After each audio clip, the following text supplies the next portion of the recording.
Martin Luther King, force for good or force for bad for black people and American culture?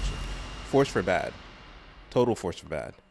Because what the civil rights movement did is it turned black people into a protected class. And that was the worst thing that I think could happen to black Americans. Black people like to be catered to in this way. And they like for their what they believe to be their kind of cultural preferences to be catered to and pandered to. And so for someone like Martin Luther King, he's considered to be a hero. He's considered to be a leader. He's considered to be almost like a deity, quite frankly. So if I heard that correctly, what Marx envisioned was that the church one day would be marrying two men. That they would so reject God that they would be marrying two men and affirming gay marriage. Did I read that right? You could argue that, yeah. You could argue that. But yeah, so Marx, I mean, he was a degenerate and he was a Satanist. When you look at Marxism as a school of thought, and you see it as a kind of taking up of the baton one generation to the next, it certainly was like what King was doing was certainly within the continuation and within the tradition that Karl Marx and Friedrich Engels started. Carl Braden, the white communist that bought the home, intentionally rented it to a black family, put the family into this all-white neighborhood to stir things up. Carl Braden then bombs the home. Right. And so to make the allegation, look, the white racists, white supremacy, yeah. They did this to this black couple, and then the ultimate nail is you then show, and Carl Braden had a relationship and worked with Martin Luther King. And so his speeches are written by Clarence Jones, a Marxist, Stanley Levison, a Marxist, Bayard Rustin, a Marxist, Jack Odell, a Marxist, and sometimes by him, also a Marxist. Like Martin Luther King, when you look at his favorability ratings, in the 60s, people had a higher view of J. Edgar Hoover than they did of Martin Luther King. Now that's important because if you look at it today, it's completely flipped. They were able to pull a fast one on us, and now we are celebrating him once a year. Martin Luther King, not only did he have all the answers, but who else could have done it? You know what? Just think of kind of where we started in this part of the conversation. You were talking about Martin Luther King doesn't believe in bootstraps. How could you don't even have bootstraps and blah, blah. And if you really think about it, and this is the first time I've really thought about it, but it's like, how unbiblical that Jesus and 12 men could change the world, but things are so bad for you, black man in America, you don't even have bootstraps to pull up. You can't pull yourself up. Right. That's the antithesis of a biblical worldview. 100%. It's because the Bible's, you and Jesus can conquer the world or conquer your little part of the world. You and Jesus can pull yourself up. Jesus can pull you up if you just listen to him, follow his lead, right. follow his word, blah, blah. But a minister is telling millions of people, nope, you can't do it until this magical white man gives you bootstraps, trains up your muscles so you can pull those bootstraps. You can't do anything. Yeah. It's the antithesis of a Christian world, and we fell for it. And so I'm sitting here as we're having this conversation. I'm just like, I guarantee you there were black ministers and ministers in real time in the 50s and 60s that were like, hey, this is crazy, and you've already given me one. Joseph H. Jack, they kick him out of the National Baptist Convention. And so there were probably people that resisted what MLK, and we hear none of them exist. I don't know who was MLK's biggest critic during that time. We don't know. It's right. it other than, I guess, the KKK. But that's the Hegelian dialectic. And there were a lot of people like George Lincoln Rockwell, for example. Are you familiar with who he was? So George Lincoln Rockwell, he was the founder of the American Nazi Party. And he would show up to protests. Like, he would show up to the civil rights demonstrations to do counter protests. and he and his little ilk would show up with swastikas and everything. And when asked about this, why do you show up to these protests with your Nazi paraphernalia? And he says, well, when Martin Luther King goes out there and protests, and agitate, we come back and we counter protest and we counter agitate. And it was definitely this Hegelian thing where you're playing both sides against the middle. These groups, these organizations were made and meant to make the civil rights movement feel more moderate and feel more palatable. That's the purpose of the militant faction of the civil rights movement, otherwise known as the Black Power movement, which Adam Clayton Powell Jr. supported quite readily. But when you look at these organizations, they all had the same end. They all were headed to the same place. They just had different ways of getting there. And when you look at their funding, when you look at the shadowy figures who supported them, it's all the same people. And so again, they're playing the ends against the middle to make Martin Luther King and thus the civil rights movement feel more palatable, feel more like this is the right thing that we should get behind. When in reality, if you compare people like Martin Luther King, the so-called moderates, to the people who've been erased from the history books, you'll realize that, well, no, King was just as radical as the rest of these other people. So that's why it's important to bring in, and it's not like I'm digging into history and finding some obscure person. Again, if you are a black man, a cognizant black man who was living in the 1960s, you'll be more familiar with the name Joseph H. Jackson than Martin Luther King. And that's just a fact. And then too, when you look at the people who were like Martin Luther King, when you look at his favorability ratings, in the 60s, people had a higher view of J. Edgar Hoover than they did of Martin Luther King. Now that's important because if you look at it today, it's completely flipped. J. Edgar Hoover is dismissed as a racist, as a cross-dresser, as somebody who hated Martin Luther King and hated the civil rights movement, the whole nine. It wasn't that way in his day, not even by black folks. They understood or had some kind of positive view of J. Edgar Hoover.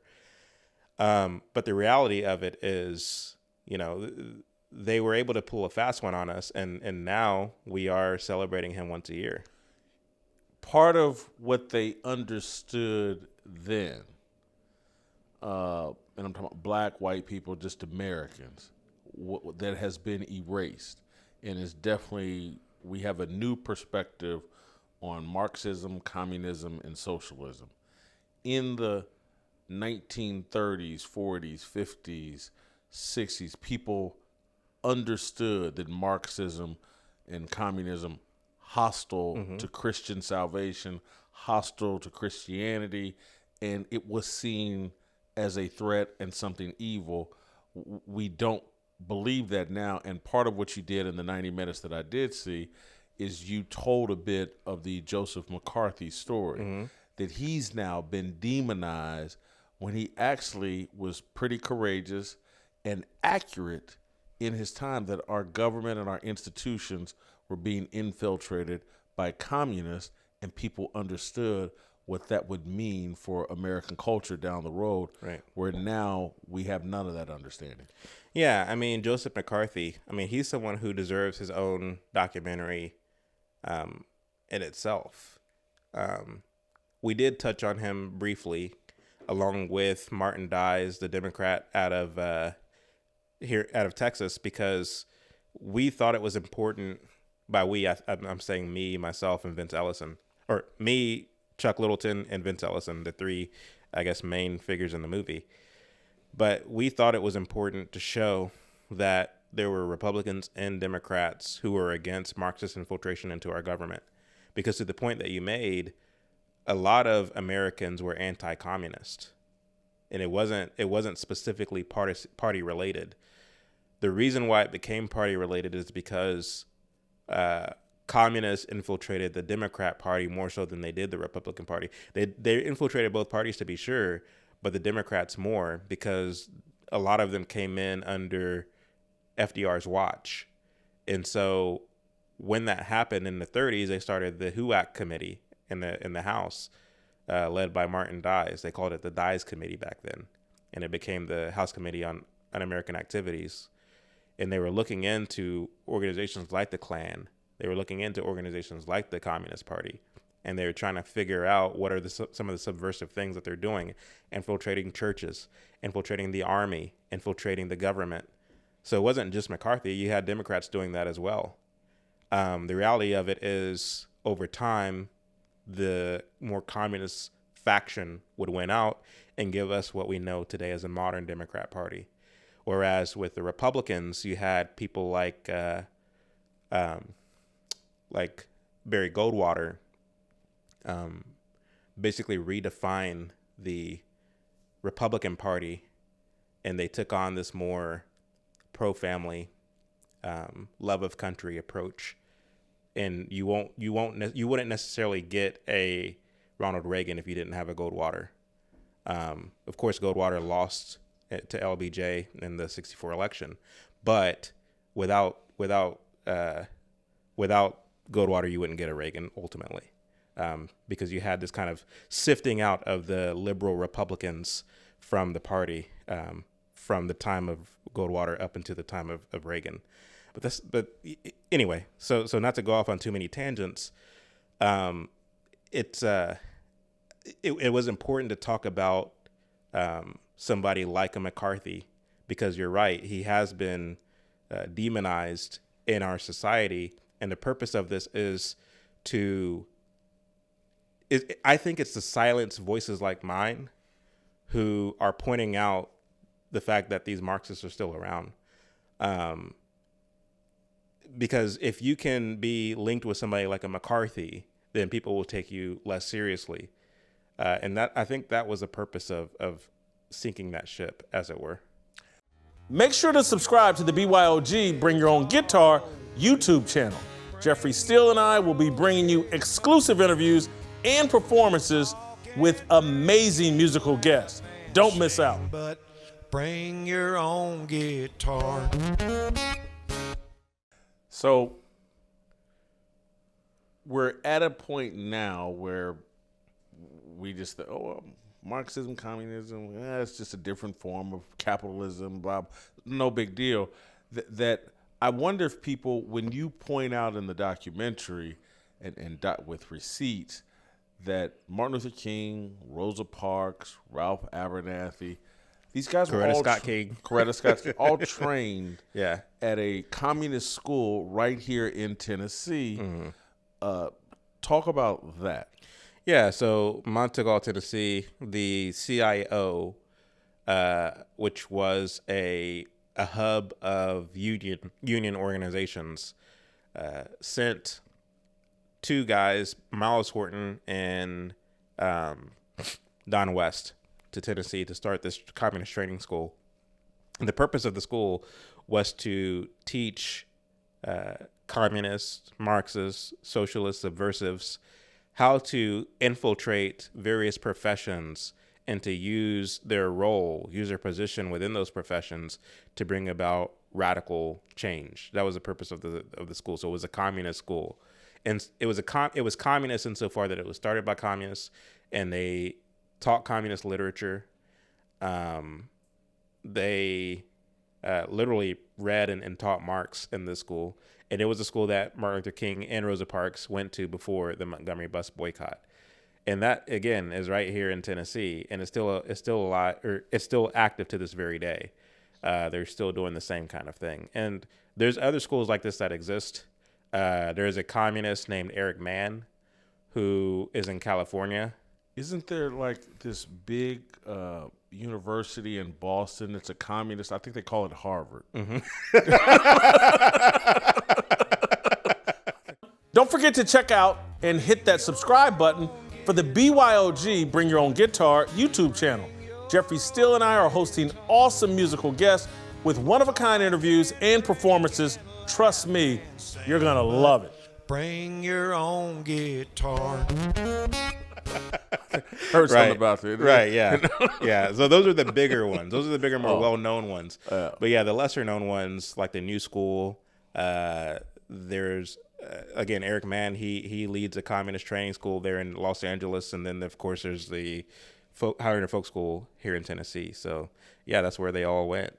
And so the reason this is important, and again, hopefully it'll land with people. Hopefully people will get the importance of it. But again, we've so mainstream communism, or so make it seem so harmless. But you really tie the pieces together. And I love the story you told about in the doc with Carl Braden. Mm-hmm. He's a communist.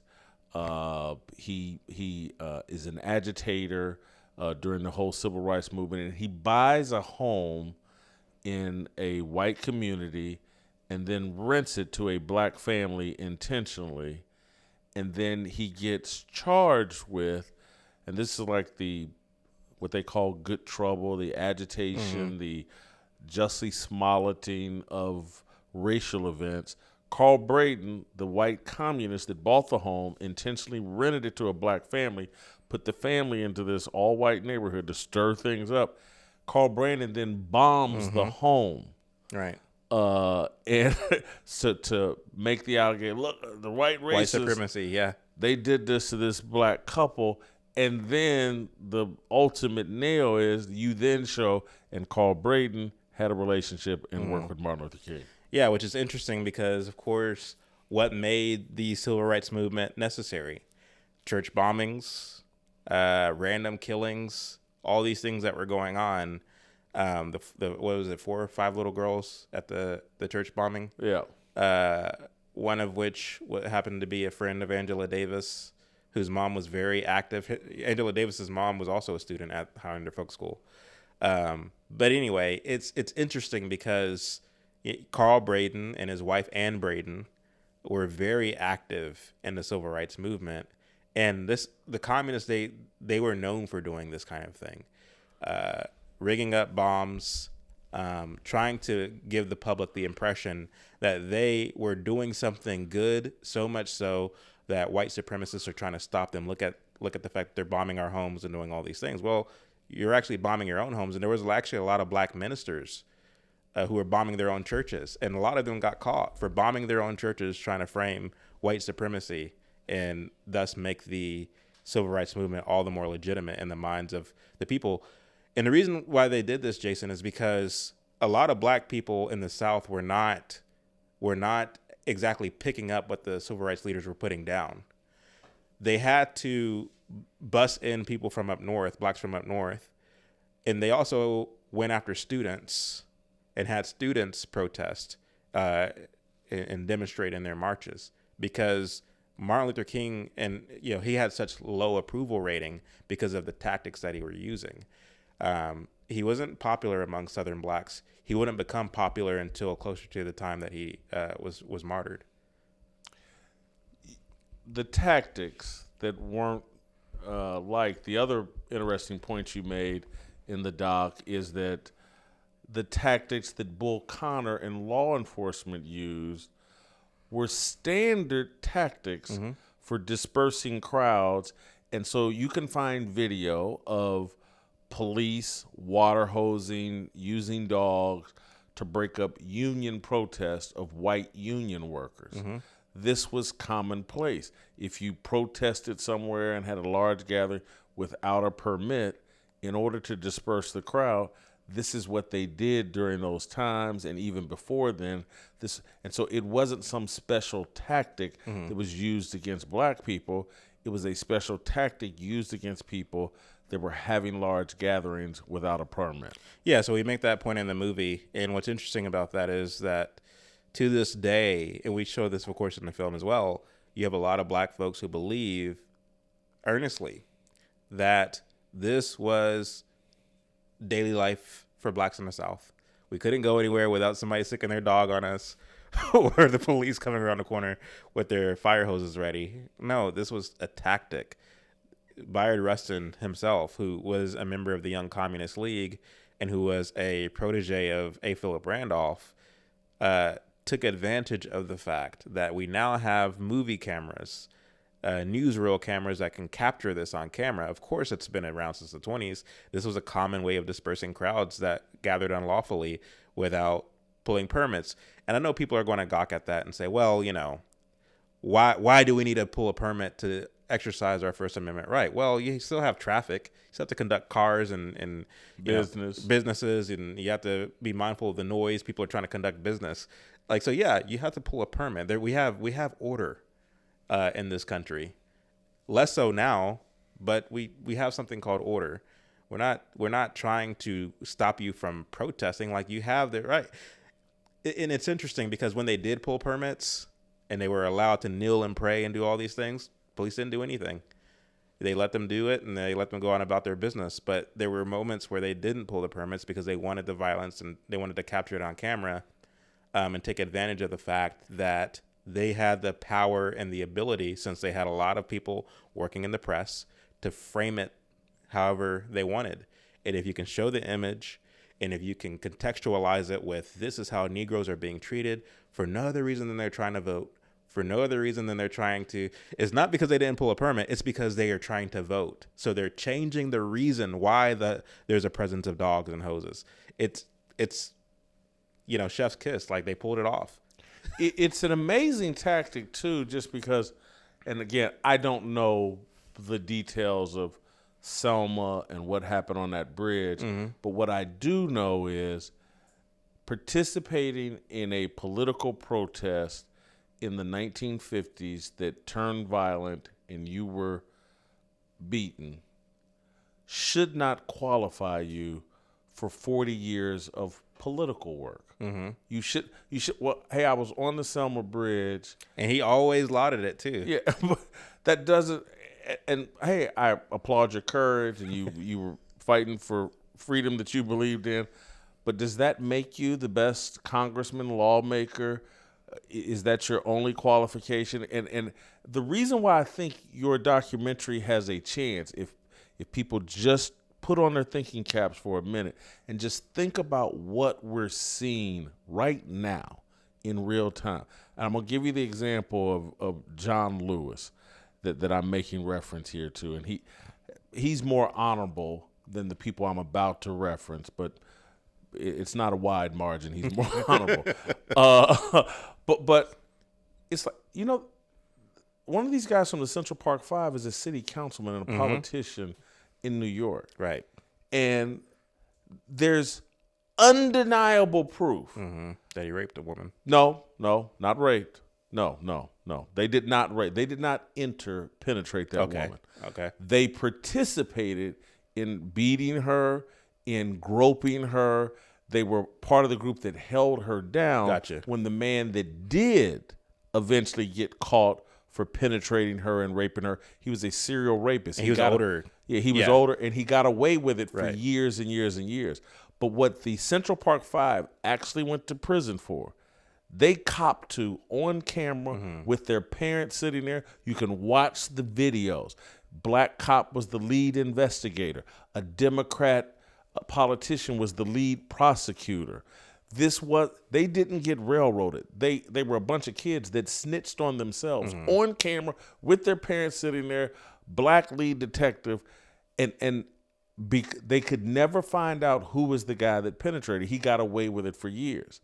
And then once he copped to it, that's when they say, the Central Park Five are exonerated, because people have no idea what the Central Park Five actually went to prison for. It wasn't for entering her. They couldn't find their semen. It did. But one of the kids is on camera talking about, I was humping her. I, threw my pants, but, didn't. They're on camera admitting all this stuff. Right. And they did all of their time. They were not exonerated. The I forget what it's called, but they were never exonerated. And I'm like, but because he was a member of the Central Park Five, we turned him into some victim. Now he's a politician. Right. And Jesse, who is it? Al Sharpton refers to them as the exonerated Central Park Five. Yes. I think there was vacated. Their sentences were, but it was after they had served all the time. Again, it was great. It's great propaganda, and they gave them millions of dollars, and it's great propaganda. Look how broken the criminal justice system is. They put these 5 young innocent boys that were just out in the park. Man, they're on camera. They were running around beating up and torturing people all night. They were calling it wilding, and that's what we. Anyway, I'm off on a tangent. No, but it goes to your point about like how how good they are at twisting a narrative to their end. I mean, and it's unfortunate, but who do you think falls more for this? Black people or white people? Like, who do you think falls for the narrative that they're trying to push more? I don't know if anybody authentically, or very few people authentically fall for it. I think many people recognize they can benefit from it, and so they just, I want the benefits.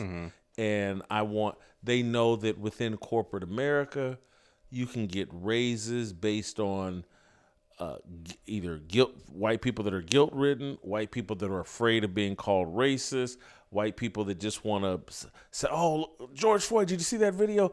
Let me give you a raise. Let's start Juneteenth." People know they can benefit from this victimhood, and so they go along with the cosplay because of the benefits. People are going to watch your documentary, and they're going, well, man brought receipts. This man put it in tremendous historical context. He told a very believable story. And you know what? He's probably right, and this is true.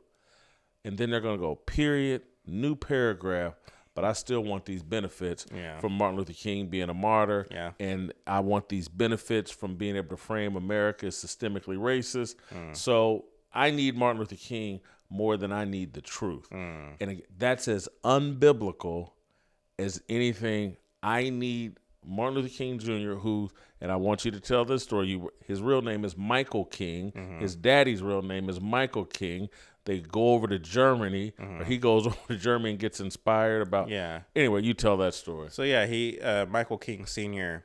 By the way, Michael King Sr. was a proponent of the social gospel. He admits as much in his own autobiography, which was unpublished.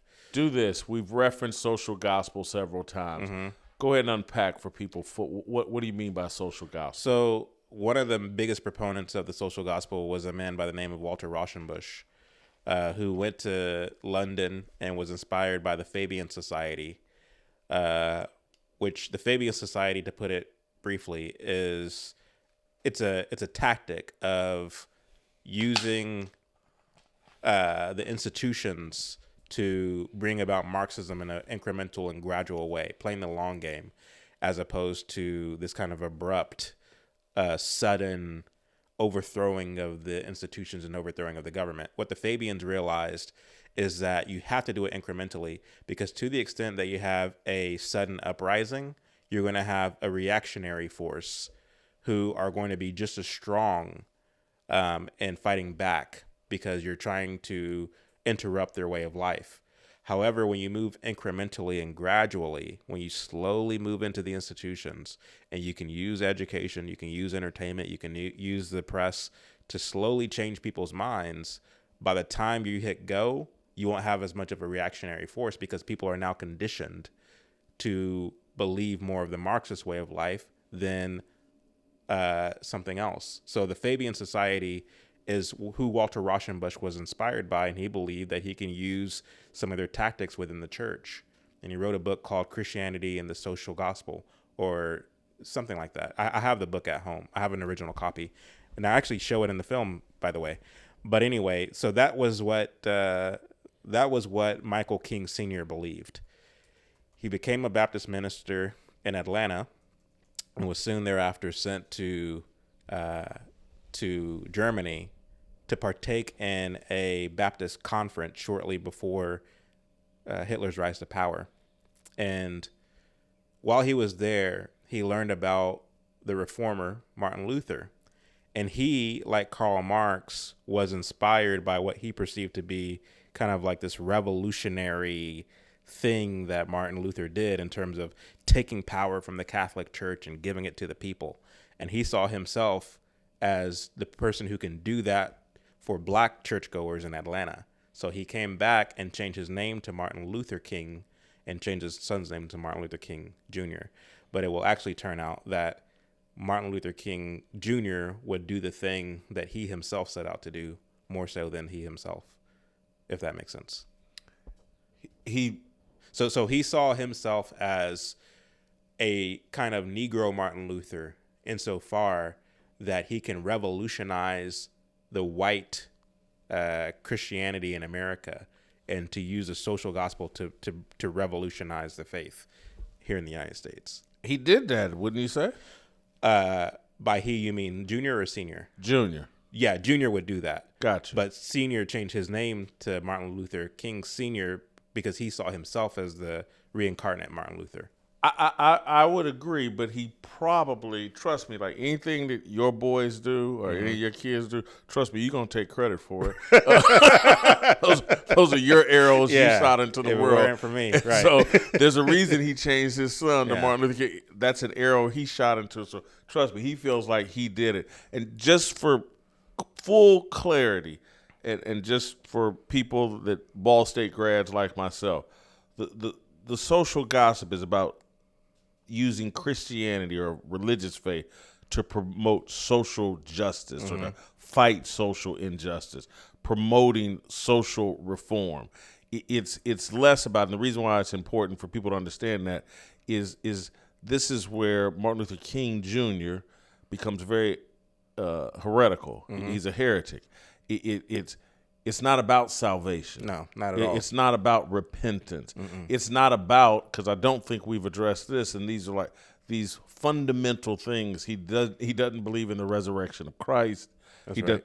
does unpack those things. The heretic in MLK and how you adopt the social gospel rather than the gospel of Christ. Yeah, so King wrote in his papers, and when I say his papers, I mean the papers that were donated by Coretta Scott King to the University of Stanford and turned into a book, or several books, with the help of Claiborne Carson. And we know these as the King papers. There's 7 volumes of them, and I have all 7. But in these papers, he wrote that he rejected the deity of Christ as early as the age of 12 when he shocked his Sunday school class by denying the resurrection of Christ. Now, that's a pretty big deal. You can't call yourself a Christian if you don't believe that Jesus rose from the dead. Of course, people will say, well, he was 12, But the fact is, he never wrote or changed his mind about it. He never wrote about changing his mind about it. In fact, he said that when he got to college, he was more interested in a liberal worldview than the fundamental Christianity that he was taught in Sunday school. And so he said he rejected the fundamentalist line. By the time he went to Crozer Theological Seminary, because he went to Morehouse when he was 15, and after graduating Morehouse, he went off to seminary at Crozer Theological Seminary.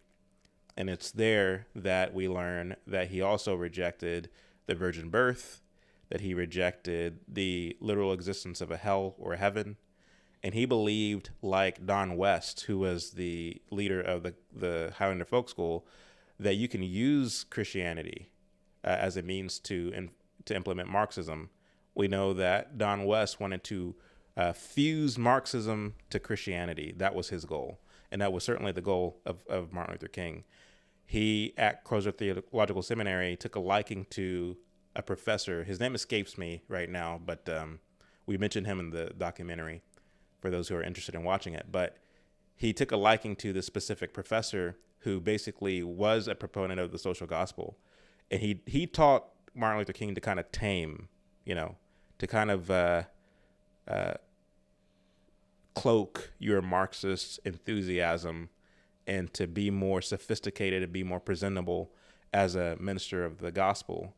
To play the more long game, to be more clandestine in the way that you move. So that's what he was able to glean from this particular professor. So by the time he leaves Crozer and goes off to Boston, he is more shrewd in the way that he moves. But then when he goes off to, after leaving Boston and going to the Highlander Folk School, they teach him direct action and nonviolent social justice and things of this nature. So all that to say that King got a very robust training that developed him for the work that he would later do as a civil rights leader. And then, too, he had this whole backdrop of communist agitation happening in Birmingham, in Atlanta, and Montgomery, which are the 3 main places that we know of concerning MLK. There's a long history dating as far back as what the work that A. Philip Randolph and Bayard Rustin were doing, that, when Martin Luther King was still in diapers, to where by the time he comes to the scene, he has this tradition, he has an educational training, and he has this belief in the so-called social gospel. And that's what we get leading up to the day that he decided that he's going to boycott the Montgomery bus system. Don't miss a second of Fearless. Hit that like button and subscribe to keep up with our latest content.